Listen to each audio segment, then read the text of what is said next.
ओम शांति।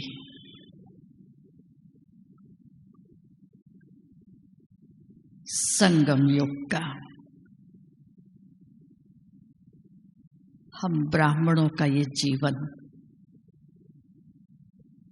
सारे कल्प में से सर्वोत्तम और श्रेष्ठ है, क्योंकि इस ही जीवन में हम होवनहार देवता बन रहे हैं और होवनहार देवता हर बात को इशारों में समझने वाले हैं, क्योंकि कल्प पूर्व वाले संस्कार सत्यता और सभ्यता के, आज्ञाकारिता के इस समय इमर्ज होते हैं।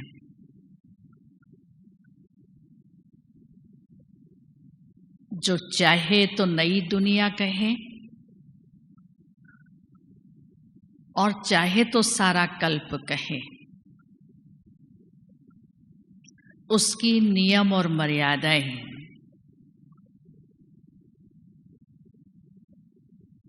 नेचुरल लॉ एंड ऑर्डर जो सतयुगी दुनिया का है, विधि और विधान यहाँ ही हमारी ईश्वरीय मर्यादाएं, नियम और डिसिप्लिन उसका आधार है। और इन सब का आधार बाबा की श्रीमत, शिक्षाएं, डायरेक्शन, पढ़ाई और आज्ञाएं हैं। जैसे आज भी बाबा ने कहा, पढ़ाई पर बहुत बहुत ध्यान देना है। जितना पढ़ाई पर ध्यान उतनी राजाई ऊंच। सतयुग में कोई लॉ एंड ऑर्डर नहीं बनेगा, वहां नेचुरल और ऑटोमेटिक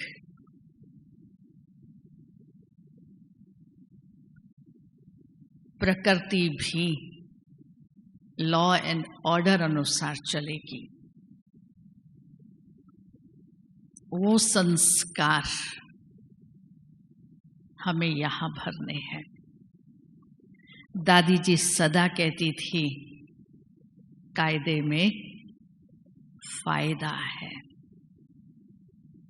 और ये कायदे ही वास्तव में प्रैक्टिकली हम अनुभव करें तो हमारे लिए एक सुरक्षा कवच है, हमारी रक्षा का सूत्र है, हमारी छत्र छाया है,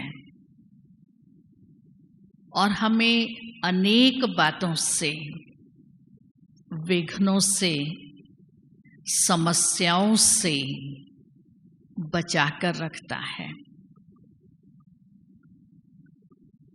इसलिए बाप दादा की ये शिक्षाएं और धारणाएं हमारे लिए बहुत बहुत अमूल्य है, और विशेष ये संगम का समय हर बात को मल्टीप्लाई करने वाला है। जो बाबा कहते, आप एक श्रेष्ठ कर्म करो तो उसका रिटर्न पदम गुणा मिलेगा, और अगर मैंने एक गलती भी की तो उसकी पनिशमेंट भी पदम गुणा हो जाएगी। और उस पदम गुणा भूल को सेटल करने के लिए मुझे 100 श्रेष्ठ कर्म करने पड़ेंगे। ये संगम का लॉ है। हम बाबा के लॉ मेकर्स, संगम युगी कायदों पर चलने वाले, समर्पित, बाबा पर बलिहार, जिनका हर संकल्प, श्वास और समय एक बाबा पर अर्पण है, वो कोई भी मर्यादा का, नियम का, संकल्प में भी उल्लंघन नहीं कर सकते। जैसे आज दादी जी की विशेषता सुन रहे थे तो कहा, दादी ने कभी भी ना तो किसमें फंसी और ना किसी को अपने में फंसाया, ना किसी पर प्रभावित हुई, ना किसी को प्रभावित होने दिया। तो ये नियम और मर्यादाएं हमारी छत्र छाया तो है ही, लेकिन साथ साथ हमको हिम्मत देती है, शक्ति देती है, हमारे में बल भरती है। क्योंकि आप सब बाहर की दुनिया को, जो एकदम तमो प्रधान और विशियस हो गई है, ऐसे उस तमोगुणी वातावरण में प्रैक्टिकली अनुभव करें तो जो कुछ बाबा ने हमको संयम सिखाया है वो हमारे लिए एक कवच है, जो किसी भी प्रकार की कोई भी आंच हमारे में आने नहीं देती है। इतना हमको सेफ रखती है, ना सिर्फ सेफ रखती है, लेकिन इन मर्यादाओं ने, संयम ने, शिक्षाओं ने हमारे जीवन को बहुत बहुत रॉयल बनाया है, दिव्य बनाया है, अलौकिक बनाया है। जिसको दूसरे शब्दों में कहें, मंदिरों में मूर्तियों को पुजारी रोज श्रृंगार करते हैं और यहाँ स्वयं विश्व रचयिता रोज सुबह में हम बच्चों का ज्ञान रत्नों से श्रृंगार करते हैं, रूहानियत से श्रृंगार करते हैं, ईश्वरीय स्नेह से भरपूर इतना बाबा कर देते जो दुनिया में किसके भी स्नेह की, प्यार की आकर्षण नहीं रहती। इसलिए बाबा कहते हैं ये विधि और विधान जो ड्रामानुसार बनाए हैं, जो धारणाएं और नियम हमको दिए हैं, सच में मर्यादा पुरुषोत्तम किसको कहते हैं, हम अपने संगम के जीवन को देखें। साकार बाबा कहा करते थे, कोई पूछे आपने गीता पढ़ी है? बोलो मेरे जीवन को पढ़ लो, ये गीता है, मेरा जीवन ही गीता है।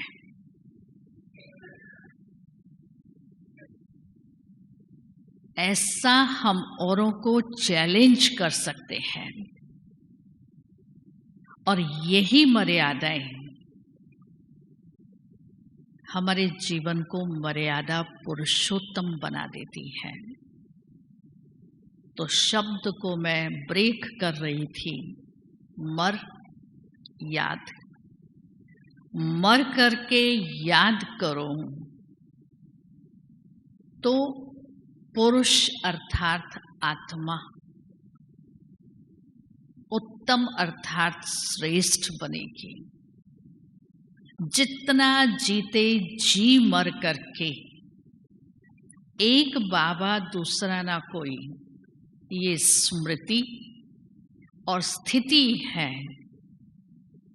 उतना ही हम उत्तम श्रेष्ठ और महान बनते हैं।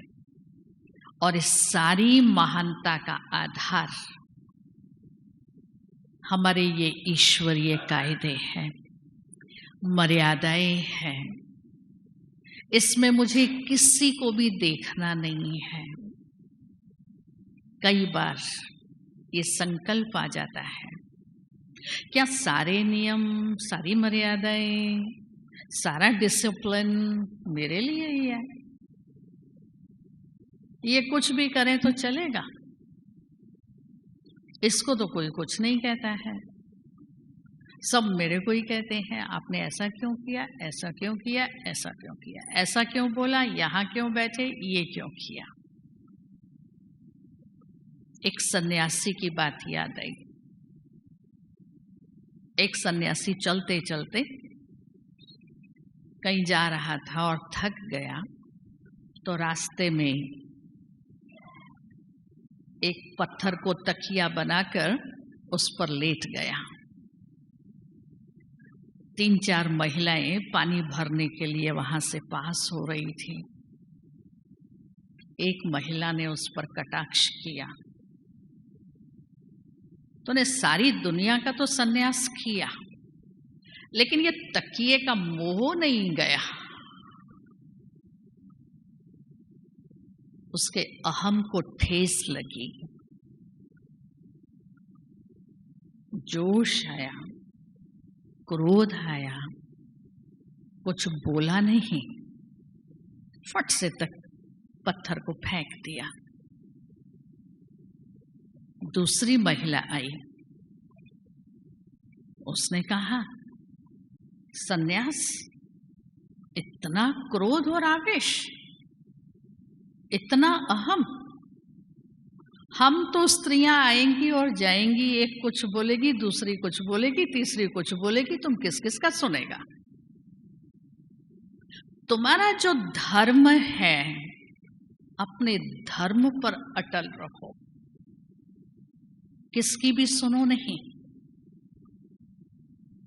धार्यति इति धर्म है, श्रेष्ठ गुणों की धारणाओं की धारणा ही श्रेष्ठ धर्म है। इसलिए मुझे एक बाप के सिवाय किसका भी सुनना नहीं है। आज बाबा ने कहा जो गीता में लिखा है वो मैंने सुनाया ही नहीं है। जो मैं सुनाता हूं तुम वही सुन रहे हो और उसको ही सुन करके चलो, मुझे किसका सुनना नहीं है।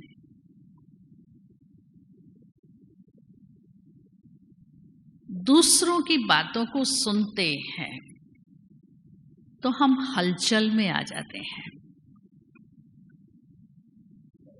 लेकिन बाबा ने हम बच्चों को अमृत वेले से लेकर रात तक की सारी नियम और मर्यादाएं दे दी हैं। उठना कैसे है, उठते ही क्या करना है,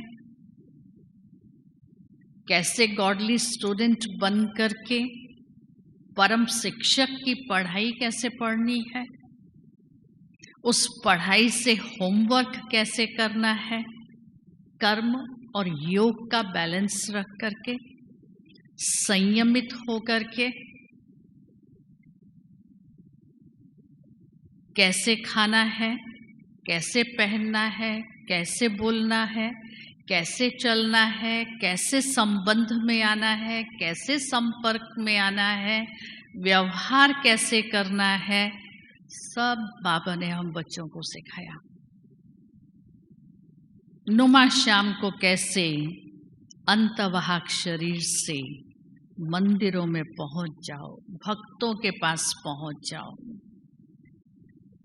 उन्हों की मनोकामनाएं पूर्ण करो। आप इष्ट देव हो। और रात्रि को फिर बाबा को अपना चार्ट बनाकर दिखा करके, लिख करके बाबा को चार्ट दो। आज के सारे दिन भर का अपना कार्मिक अकाउंट सेटल कर दो, जो धर्मराज की फिर आंख न देखनी पड़े। और दूसरे दिन के लिए बाबा से अपना प्रोग्राम ले लो, अपना प्रोग्राम बाबा को दे दो। तो बाबा ने मेरी दृष्टि को क्या श्रीमत दी है, दृष्टि को क्या मर्यादा दी है। इन आंखों से भाई भाई की पवित्र दृष्टि हो, आत्मिक दृष्टि हो, शुद्ध दृष्टि हो। इन चर्म चक्षुओं से चमड़ी को नहीं देखना है।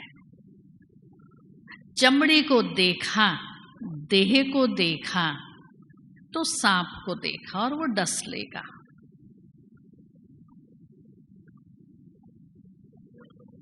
दृष्टि का परिवर्तन दृष्टिकोण को बदल देगा।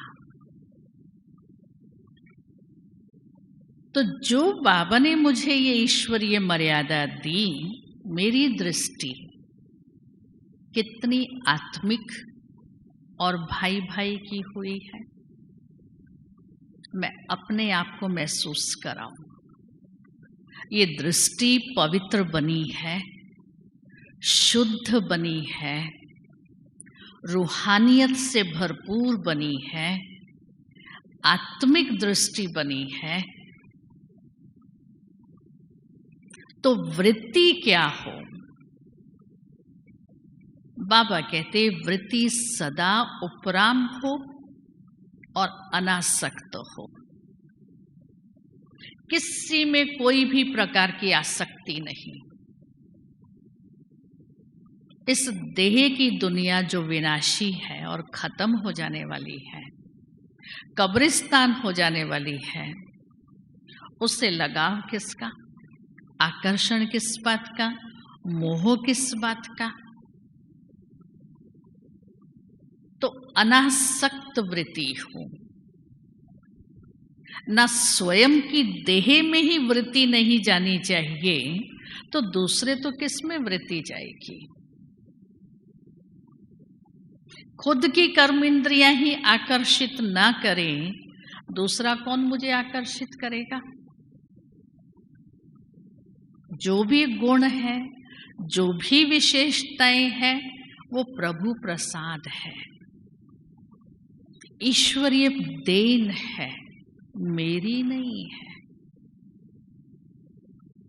बाबा की दी हुई है।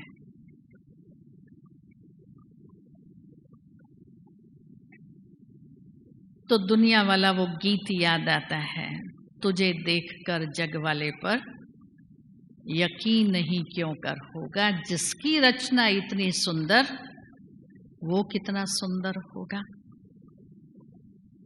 कितना बाबा मेरी वृत्ति को शुद्ध कर रहा है,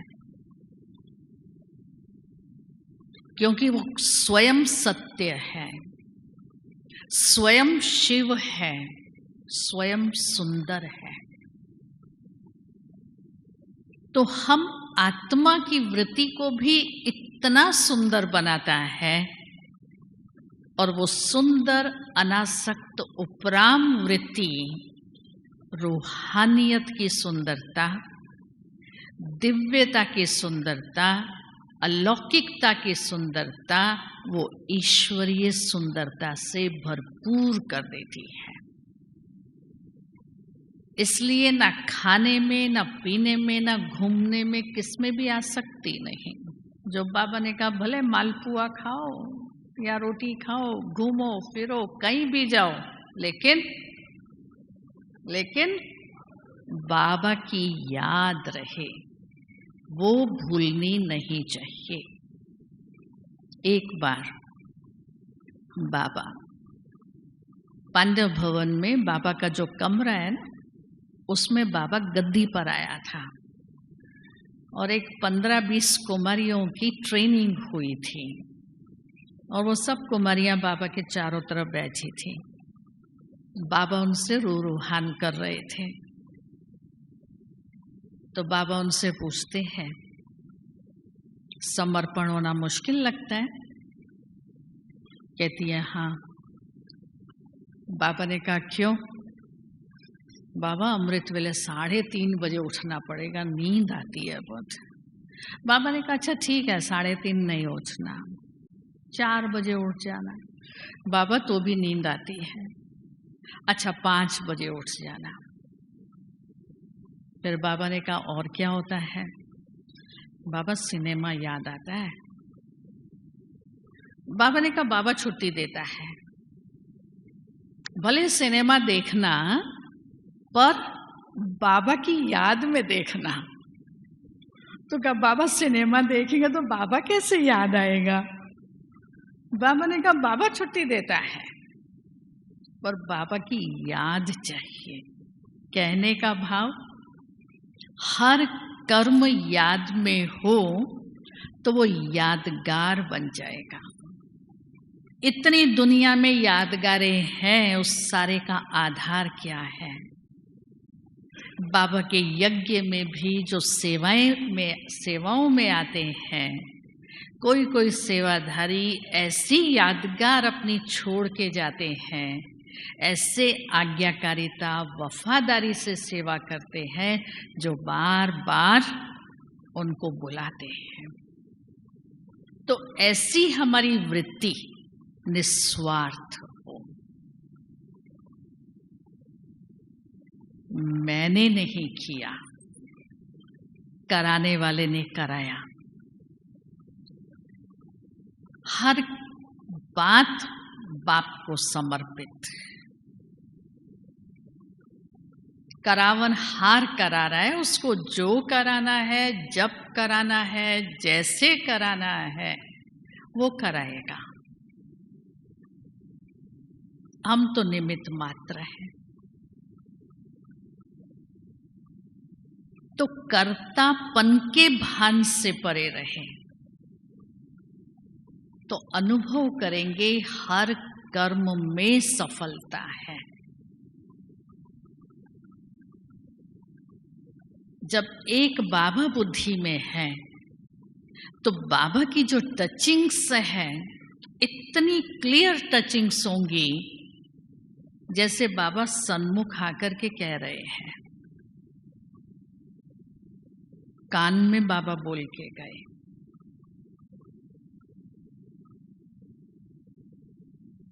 इतना मन और बुद्धि ट्रांसपेरेंट चाहिए, जिसमें किसी भी प्रकार का पास्ट का चिंतन, व्यर्थ का चिंतन नहीं हो। व्यर्थ की बातें, नेगेटिव बातें, इसने मेरे साथ ऐसा किया था, इसने मेरे साथ ऐसा किया था, उस समय ऐसा हुआ था, ये तो ऐसा ही करता है, ये समझता ही नहीं है। अगर ये सारी बातें मेरी बुद्धि में हैं, आप सोचो मुझे बाबा याद आएगा, और जब मैं बाबा की याद में बैठूंगी तो यही बातें मुझे याद आएंगी। ये ईश्वरीय मर्यादा का उल्लंघन किया, क्योंकि बाबा ने कहा है मन मन मना भाव रहे। ये तन प्रभु की अमानत ईश्वरीय सेवा में रहे।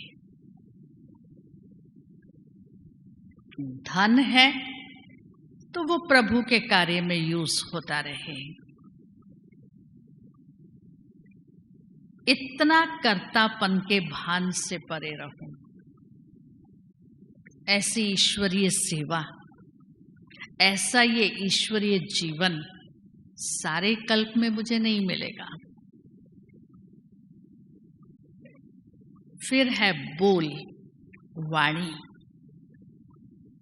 हमारा एक एक बोल अनमोल है।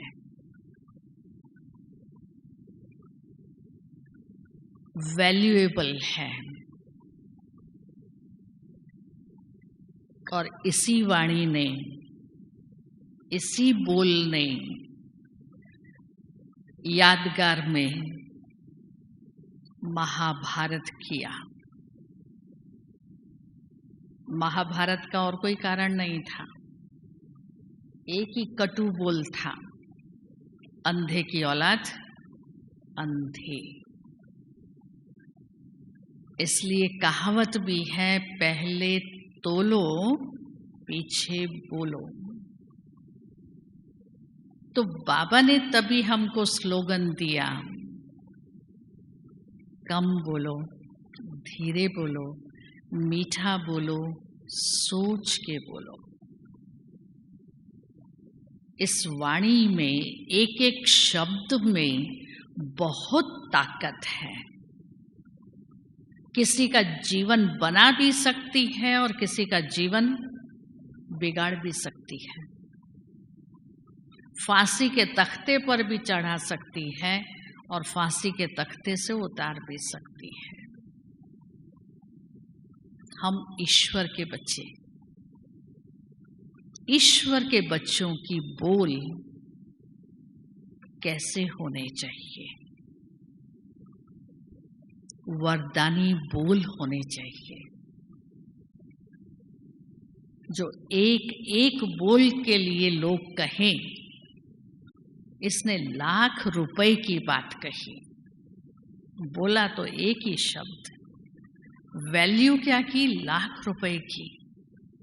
क्योंकि उस बोल ने उसके जीवन को परिवर्तन कर दिया, उस बोल ने उसको फायदा कर दिया, उस बोल ने उसकी समस्या का समाधान कर दिया, उस बोल ने उसको उन्नति के शिखर पर पहुंचा दिया। बाबा ने कहा, सभ्यता और सत्यता पर जो आत्मा है, उसके बोल कभी भी साधारण नहीं होंगे, व्यर्थ नहीं होंगे। कोई कहता है ये झूठ बोलता है ना, तो मुझे बहुत गुस्सा आता है। उसके झूठ बोलने पर आपको गुस्सा आता है और आपका गुस्सा राइट है, ये कौन सी मर्यादा है? मैंने ये राइट कर्म किया, ये यथार्थ है, तो मैं भी तो वैसी हूँ। मुझे भी बाबा की आज्ञा है, श्रीमत है, तुम क्रोध नहीं कर सकते हो। तो उसको तो मैंने गलत कहा, लेकिन मैंने उससे भी डबल गलती कर ली। गलती को समझते हुए फिर मैं और गलती कर रही हूं। जो ईश्वरीय मर्यादा नहीं है, मैं लौ हाथ में क्यों उठा रही हूं? उसका मुझे चिंतन नहीं करना है।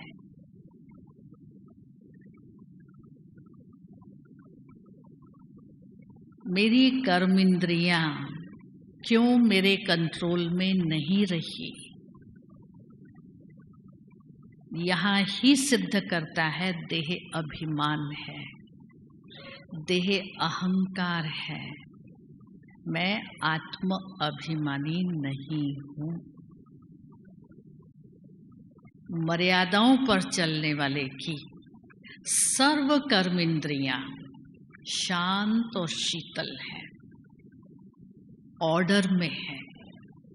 एक भी कर्म इंद्री चंचलता नहीं कर सकती, नहीं कर सकती, उसको चैलेंज है।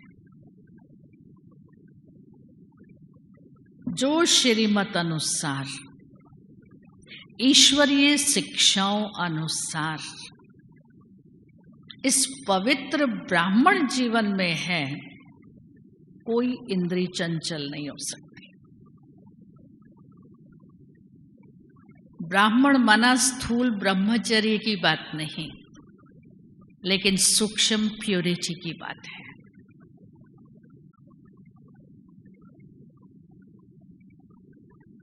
इतनी सूक्ष्म हमने अपनी इंद्रियों को चेक किया है। ब्रह्मा बाबा ने अपने पर कितनी मेहनत की, रोज अपनी इंद्रियों की दरबार लगाते थे। यही चार्ट की चेकिंग है, रोज इंद्रियों की दरबार। अपनी आंख से बात करते थे, मन से बात करते थे, मुख से बात करते, कानों से बात करते। ना सुनने वाला तो नहीं सुन लिया, ना देखने वाला तो नहीं देखा, मुख से व्यर्थ तो नहीं बोला। सोच क्या चले, व्यवहार क्या हुआ, ये मेरी एक नेचुरल नेचर में आ जाना चाहिए। इन मर्यादाओं को, शिक्षाओं को, डिसिप्लिन को मुझे धारण करने की मेहनत नहीं करनी है। लेकिन जैसे ही स्मृति में आता है मैं ब्राह्मण आत्मा हूं, ब्राह्मण आत्मा माना ही ब्रह्म में विचरण करने वाली, ब्रह्मा बाप के आचरण पर चलने वाली, ऐसी सबसे वो न्यारी और प्यारी आत्मा है। दुनिया में आप सबको देखते हैं, लोगों से मिलते हैं, खुद को महसूस होता है ना, ये कहाँ है और हम कहाँ हैं। वो कंट्रास्ट दिखाई देता है, उस समय नशा चढ़ता है। बाबा ने हमको क्या बना दिया है, कितना ऊंचा बाबा ने हमको उठा दिया है। कोई दुनिया की इंस्टीट्यूशन नहीं है, कॉलेज नहीं है जो ऐसा ऊंच किसको बना दे, जो विजुलाइज कर सकते हैं भविष्य को। वो तो आज भविष्यवाणियां करते हैं और हम कहते हैं हमको तो सब पता है।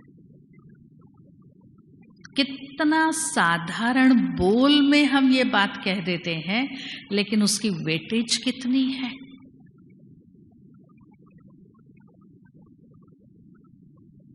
और बाबा ने जो यूनिफॉर्म हमको दी है, लाखों में खड़े होंगे तो पहचान में आ जाएंगे ये ब्रह्मा कुमार ब्रह्मा कुमारी हैं।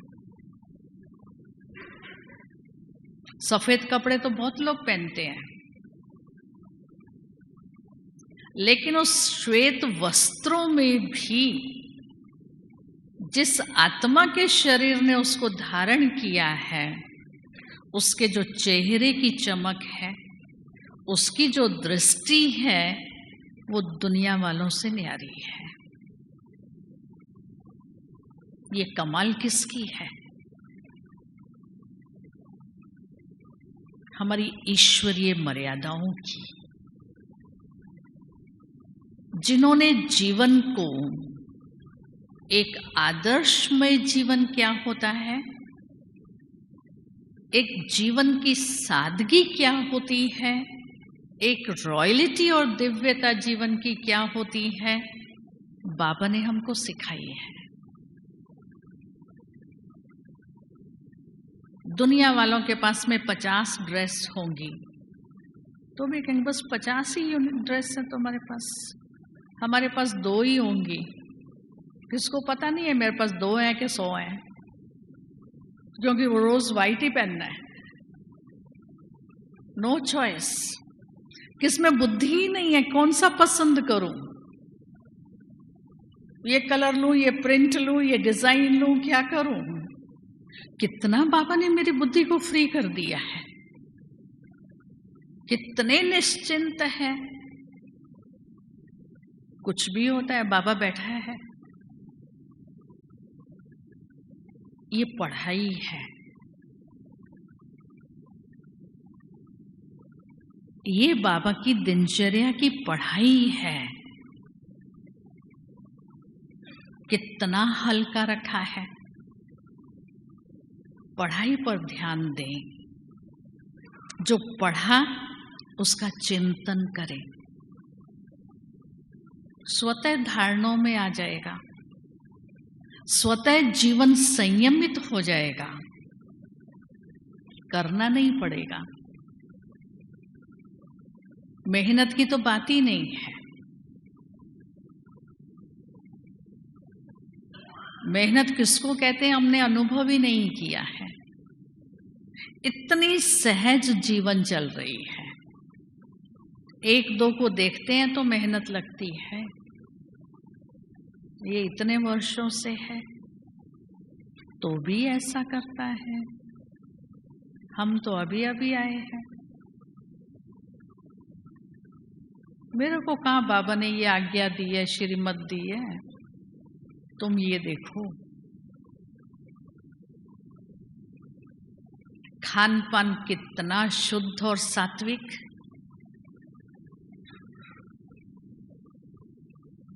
ईश्वर की याद में बना, ईश्वर की याद में बनाए और उसके साथ बैठ करके खाएं।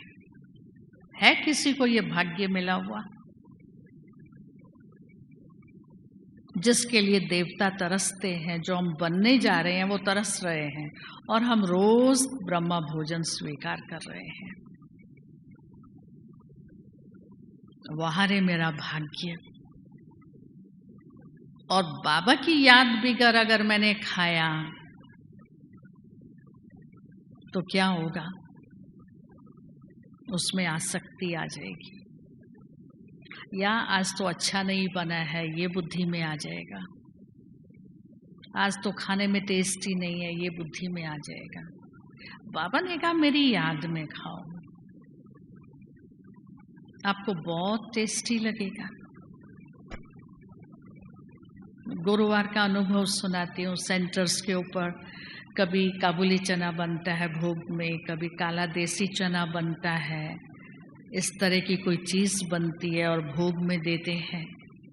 भाई लोग घर में जाकर अपनी युगलों को बोलते हैं, तुम्हारा चना तो ऐसा कभी बनता ही नहीं है जैसे सेंटर पर बनता है, जैसा भोग में बनता है। डाला क्या उसमें? वही नमक है, मिर्च और हल्दी है, तीसरा तो कुछ नहीं है। लेकिन जो बाबा की याद उसमें भरी है, जो भोग की भावना उसमें समा गई है, उसने उसके टेस्ट को बदल दिया। तो भोजन करते हुए स्मृति में रहे, शिव बाबा के भंडारे का ब्रह्मा भोजन स्वीकार कर रहे हैं।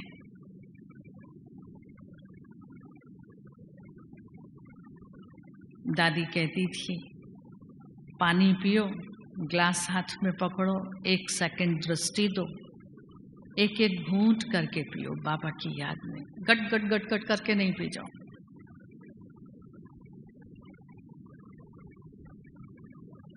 एक एक कर्म याद में करो। शुरू शुरू में जब विदेशों में सेंटर खुले तो भारत की बहनें तो सब जगह थी नहीं। मुरली भी इतनी तो उनको समझ में नहीं आती थी, क्योंकि मुरली है तो इंडियन माइथोलॉजी, पर इतना वो समझते थे हर कर्म करो बाबा की याद में, उठते बैठते खाते पीते चलते फिरते। मुझे ऑस्ट्रेलिया के भाइयों की याद आती है। भंडारे के अंदर उन्होंने सब कुछ कांच की बॉटल्स में रखा, शुगर, चाय, दाल, सबके ऊपर लिख दिया शिव बाबा दाल, शिव बाबा चीनी, शिव बाबा चाय, शिव बाबा पाउडर, शिव बाबा गैस, शिव बाबा पानी, जो बाबा ही याद आता रहे। सिवाय बाबा के कुछ दिखे ही नहीं। उन्होंने अपने लिए ये युक्ति बना ली, बेडरूम में जाए तो सोचे परम धाम में आ गया, क्योंकि बेडरूम है विश्राम का स्थल। भंडारे में किचन में गए तो भोलानाथ का भंडारा है। सिटिंग रूम में आए तो साकार दुनिया में आ गए, क्योंकि वहां लोगों से मिलना जुलना है। तो कैसे वायुमंडल को चेंज किया, वृत्ति चेंज, तो वृत्ति वायुमंडल को बना देती है। हमारी वृत्ति सारा दिन कौन सी रहती है? ईश्वरीय मर्यादा प्रमाण, ईश्वरीय नियम प्रमाण वृत्ति है, शुद्ध है, सात्विक है, सतो है, सतो प्रधान है, या अभी तक रजो तक पहुंचे हैं। मेरी दृष्टि चंचल तो नहीं हो जाती है? घड़ी घड़ी मैं अपने आप को चेक करती रहूं।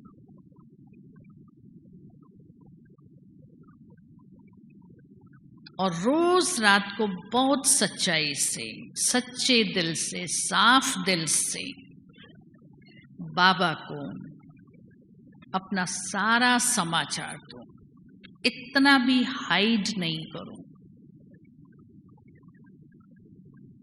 अगर थोड़ा भी मैंने हाइड किया, मैं खुद को धोखा दूंगी।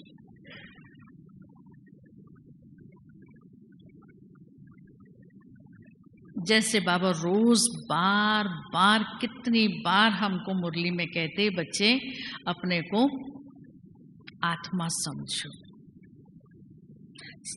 सच्चाई से, ईमानदारी से मैं अपने को पूछूं, सारा दिन में कितना समय मैं आत्मा की स्थिति में रहती हूं?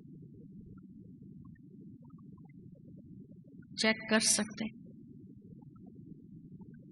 अपने को पूछ सकते।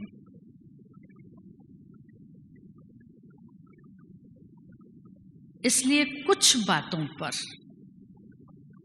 हम अपना अटेंशन खिंचवाएं।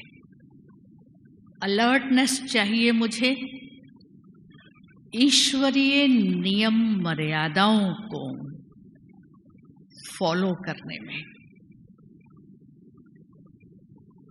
एक्टिव होकर के बैठे अमृत वेले, जो हमारे सारे दिन की दिनचर्या का फाउंडेशन है। एक्यूरेसी हो हमारी मनसा, वाचा और कर्मणा की। जो बाबा कहते, मनसा निराकारी हो, वाचा निरंकारी हो, कर्मणा निर्विकारी हो, अटेंशन हो ईश्वरीय पढ़ाई, सच्चाई और सफाई पर। हम सत्य बाप के बच्चे, सचखंड स्थापन करने वाले, सत्य बाप का संदेश देने वाले, सच्चे दिल की सफाई चाहिए। फिर बाबा ने हमको स्मृति दिलाई है, तुम एक्टर्स हो। इस सृष्टि मंच पर एक्टर है। कोई भी एक्टर वो 3 घंटे की फिल्म करते हैं, कितनी रिहर्सल करते हैं, कितनी अपनी एक्टिंग में परफेक्शन लाने की मेहनत करते हैं। हम तो 5000 वर्ष के एक्टर से स्टेज पर, और बाबा ने उसके लिए हमको कितनी मर्यादाएं, डिसिप्लिन और संयम सिखा दिया कि आपका एक एक कर्म कितना एक्यूरेट होना चाहिए। क्योंकि एक्टर हो, आपकी हर एक्टिंग दुनिया वाले नोट कर रहे हैं। इस समय आप 400 बैठे हैं, 400 की 800 आंखें मुझे देख रही हैं। कितना एनालाइज कर रही होंगी, और मेरी 2 आंखें आपको देख रही हैं। ये कैसे बोलती हैं, कैसे देखती हैं, कैसे बैठी हैं, क्या एक्शन करती हैं, क्या कैसे चलती हैं, क्या सोच रही हैं, क्या एक्सप्रेशन है। कितनी निगाहें लोगों की तीखी होती हैं, पैनी होती हैं दूसरे को एनालाइज करने के लिए। ऐसे मैं खुद को एनालाइज कर सकती हूँ।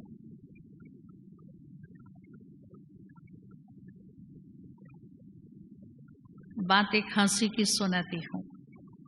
शुरू में जब ब्रह्मा कुमारी में आई, लौकिक जॉब करती थी, हायर सेकेंडरी स्कूल था, 80 टीचर्स का स्टाफ था, आर्ट्स भी था, कॉमर्स भी था, साइंस भी था।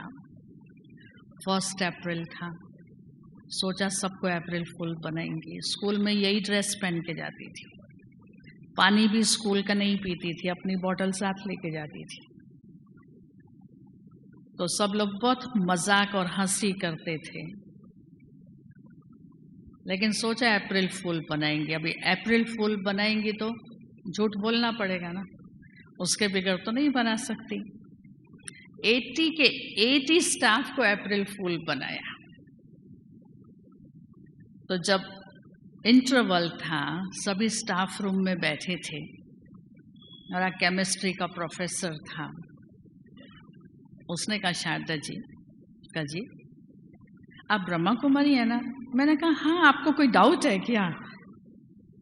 कहा पर ब्रह्मा कुमारी तो थोड़ा पॉज ले लिया, फिर कहा झूठ नहीं बोलती है। मैंने कहा बिल्कुल नहीं बोलती है। कहा आज आपने सबको अप्रैल फूल बनाया, इनडायरेक्ट रियलाइज कराया, आज आपने झूठ बोला है, चाहे हंसी में कहा।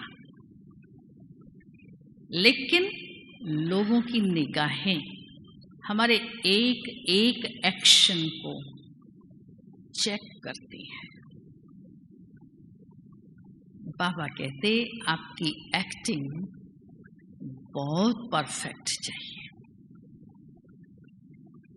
और फिर हो ऑल राउंडर,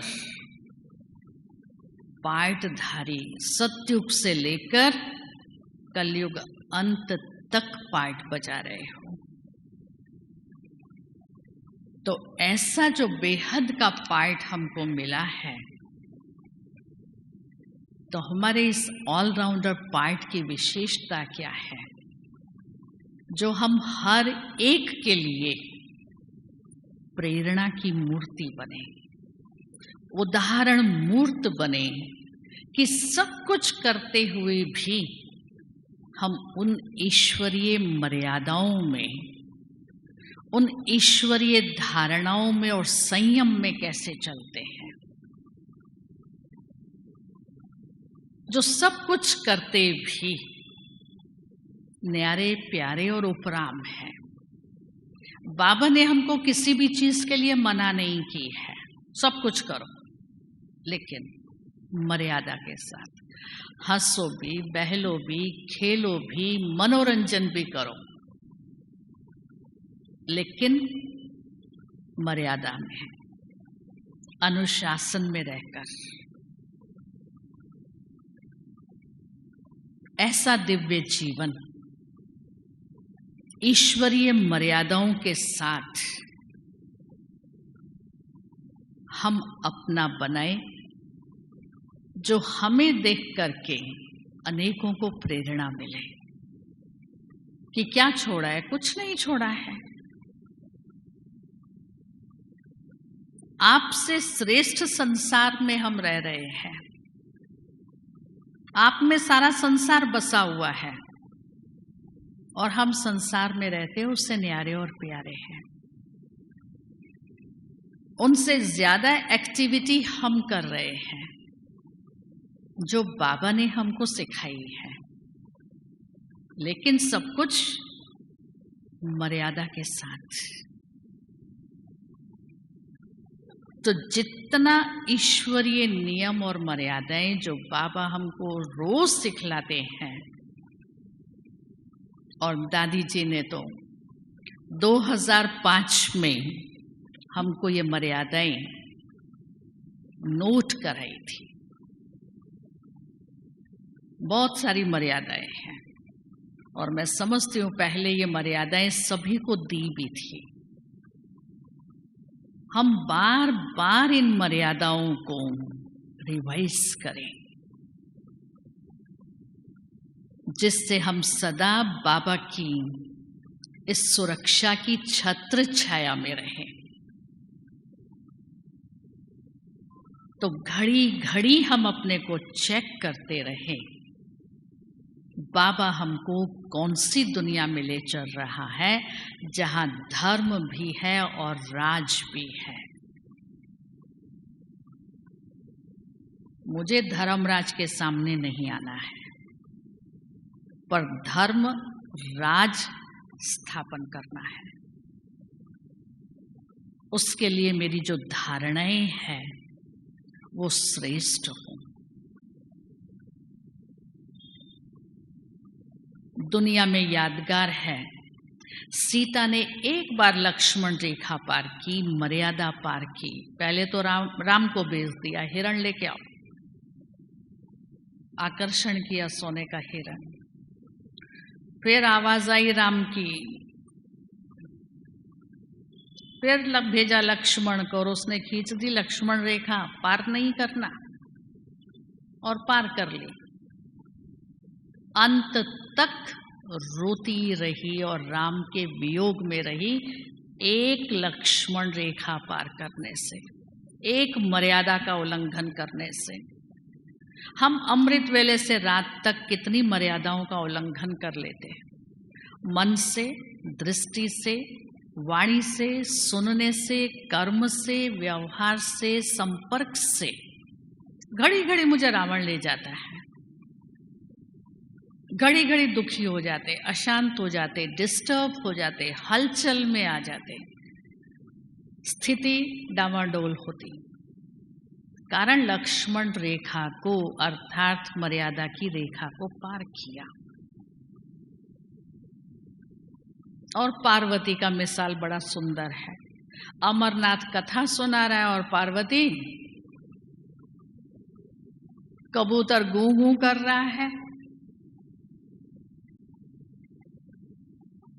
और शिव जी समझते हैं उनकी कहानी में पार्वती हूं हूं कर रही है। हमको बनना है सच्ची सच्ची आत्मा गोपी बन जाए, जो मुरली पर मस्त रहे।